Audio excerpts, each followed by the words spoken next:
The last light. The rain tapped like impatient fingers against the windshield. Eli sat in his rust-bitten car, crumpled printouts of his latest short story scattered around him like fallen leaves.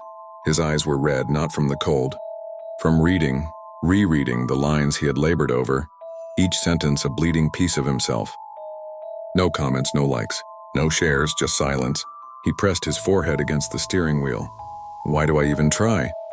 You always ask that question when it gets quiet, a voice replied. Eli didn't jump. The passenger seat was filled now, again. The dark one had returned. The figure beside him wasn't a shadow, not exactly.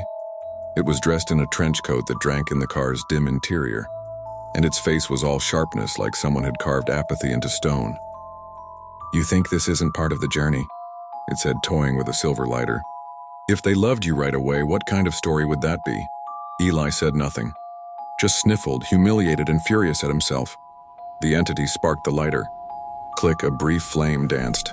You're starting at the bottom. That's the deal, you should expect this. I've been writing for years, Eli muttered. And so did they. The figure interrupted, gesturing vaguely. All your favorite entertainers, they bled for years. Small crowds, empty rooms. Rejection letters, rewrites no one asked for. You want to skip the humility part? The flame danced again. You don't get to. Eli stared out at the night, silent. The entity leaned forward. You haven't failed. You just haven't found your audience. But they're out there, gasping for breath. Now dry your tears. Eli wiped his face. And let's go home. The entity flicked the lighter one last time. Click flame. Then casually, almost gently, it tossed it out the half-cracked window. Eli barely had time to register what he'd seen. There was a shimmer on the road. A glistening trail of gasoline winding like a serpent back to where he'd come from.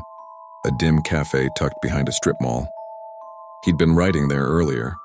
The flame caught the trail instantly, fire racing back like a whispered secret being shouted. Inside the cafe, shapes began to thrash. Figures rose from between the booths, faces half-charred, clawing at the glass. We like your story, one shrieked, blistered fingers beating the window. What are you doing? Another cried, help us. Oh God, then a bloom of fire. The cafe erupted in a roaring explosion, heat and light swallowing the screams in a final punctuation mark. Eli stared, unblinking. He wasn't sure whether to be horrified or relieved. The entity shrugged. They should have said something sooner. He turned the ignition. The car drove off, smoke curling behind them, stories reduced to ash. End.